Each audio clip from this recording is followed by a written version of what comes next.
Howdy. Welcome back to Dion Talk. I have a strategy that I've used to get tenants to request a rent increase. And so far, it's worked 100% of the time.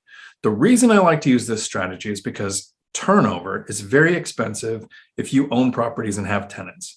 The gap between rent payments, the flooring or paint you might not have to fix, advertising the unit, screening the unit.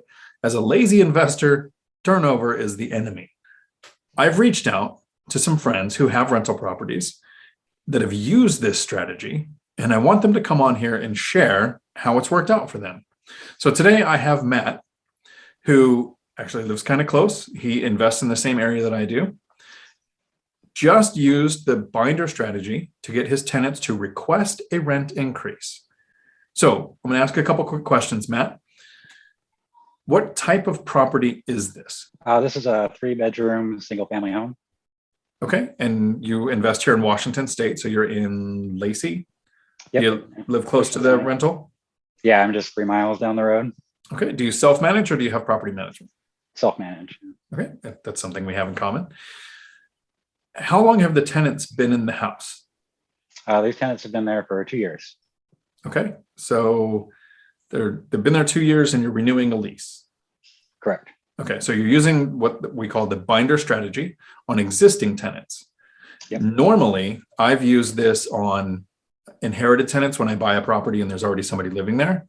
But with the rents going up as much as they have in 2020 and 2021 because of all the things going on, my incremental increases aren't working. So I've used the binder strategy on all of my tenants this year. So it makes sense that you're using it on existing tenants. What was the tenant paying before you talked to them? They've been paying $13.50 a month. Okay. And I'm assuming since you're renewing a lease, this is a good tenant. They pay on time, no noise complaints. They don't call you for trivial things. Yeah, great tenants. The payments come in on time every month. I don't get calls in the middle of the night. And want to keep them around. Nice. So that's kind of the goal. When you have a good tenant, you want to keep them. And one of the things that I see that pops up in the Facebook groups often, like in the Real Estate Rookie or the BiggerPockets official Facebook group, is people say, you own the property, you've set the rents. Well, that investor is going to enjoy turnover. So instead of doing that, how did this conversation go? Well, basically, this was all through email because of COVID. It was right in the prime of COVID when it was first coming on, and I could just tell that they kind of wanted to do it over email. So we went that route instead of actually making a binder like in some of your previous videos and handing it to them, which I'm looking forward to doing in the future. I think it is kind of fun having the binder in them and hanging it to them and asking them what they think is fair. But I've used the email strategy myself. It's actually how I do it with Section 8. Because I don't want to go and meet with a counselor, but I can send them an email saying, here are the rental comps in the area. This is what your client could be paying. So you sent them emails. Can you read the email? Yeah. Yeah, basically it was pretty short and sweet. I just, told them that I didn't want them to feel uneasy about any legal notices that they might be getting in the mail regarding the rent increase. And I also wanted to move them from a month to month to either a 6-month or a year lease. So yeah, I sent them this email and opened up with that. Told them, due to the recent property tax increases and insurance costs, that we needed to get the rent closer to market value.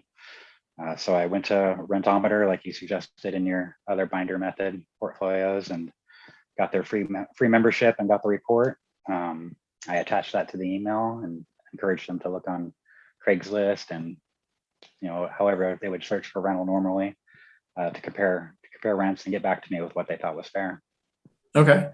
I like using Rentometer because it shows a map with little pinpoints of the rentals that are in the area, and then it shows you the area average based on the number of bedrooms.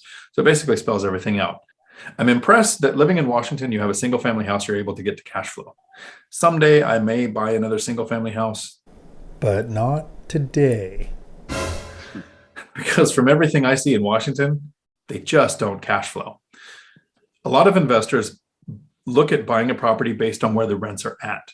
So what were they paying before? $13.50. What is the area average rents in the area for that number of bedrooms? Right around $1,800. Okay, $1,800. So the tenant knows that your best bet, your best logical business step would be to kick them out, do a rehab, and rent it out for $1,800. What was their response when you sent these emails to them? They took about a week to get a response back. And they had just said, thanks for your patience while we took time to review this. And they wanted to move forward with a 12-month lease. And they felt like $1,550 would be a good place that was fair between the current market rents and where they were at. So a good middle point. Okay.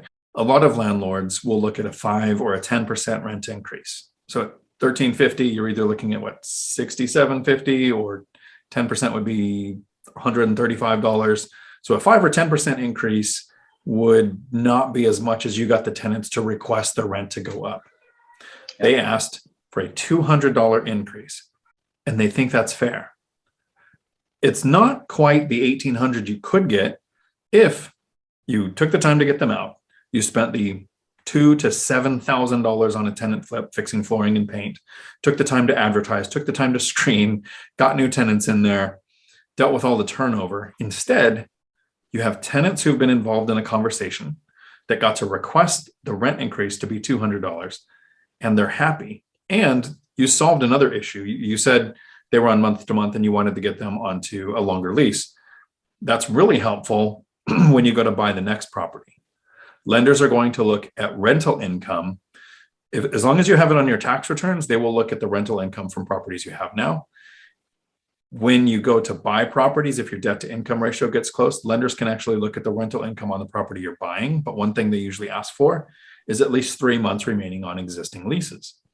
So you've solved a couple of problems there. All right, well, it's actually kind of impressive. You got a rental closer to where you need it to be with a couple of emails, so it doesn't take a rehab or even a bunch of upgrades. What's the long-term goal with this rental? You are a little bit behind on rents, but you don't have to deal with the tenant turnover. How do you see it going forward? I'm not sure. We've tossed around the idea of doing a cash out refi to, get a bigger down payment and get into something else. But this property is paid for and is completely cash flowing, minus property expenses and insurance and stuff like that. But yeah, there's no mortgage, so we like that and kind of want to keep it in our tool belt. That's actually something I struggle with too. I have a paid off single family, the only single family that I have, and it's one I bought way before I was an investor. I'm getting a good cash on cash return. You are getting a good cash on cash return if it's paid off, but you're not getting a very good cash on equity return. Property values have gone up so much that it might make sense to do a home equity line of credit or a cash out refinance and take the money and put it to work somewhere else. But it's very peaceful to know you have that income with very small expenses. So that's actually something that a lot of investors struggle with. So you got them up to $1,550 now. How do you think the rent increase is going to go for next year or the year after that? Well, I would like to do the binder method again, but they mentioned in the email conversations that they would like to see the rent raised incrementally next year if they decide to renew. So I'm going to probably honor that and think about what exactly I'm going to do going forward. I got some time, and then maybe the year after that, we'll go back to the binder method. Well, I think you can do a combination of both. I think if you went in and you said, here's a 5% increase or a 10% increase, the 10% increase is a little easier to take if you show them what the area average rents are. Again, just say, look, this is what everybody's paying for the same number of bedrooms in your area. With this 10% increase, which would be $155 now, that might not seem as bad to them because it's not the full $200 that they asked for this time. And it still keeps them below the area average. So investing here in Lacey, Washington, having used the binder strategy and having it work out, if somebody wants to reach out with some questions, how can they get a hold of you? Sure. Email would probably be the best way. Mathew Duprel at gmail.com. Awesome. You're saving up the down payment for the next property. What do you think that's going to be? Yeah, we actually pulled out a HELOC on our primary residence and just been waiting for the right deal to move into another owner-occupied property and house hack a property that way and just get another one added under our belt. So turn the house that you're in now into a rental. Yes, definitely. Yes.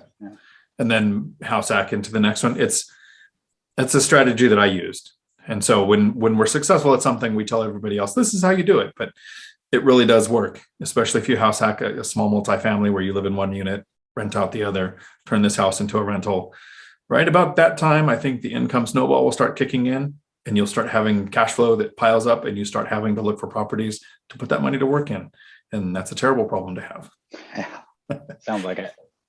Well, thanks a lot for coming on here and sharing this with everybody. I like to say when I talk to people that the binder strategy for me has worked 100% of the time. So it's cool to bring in somebody else who's had it work.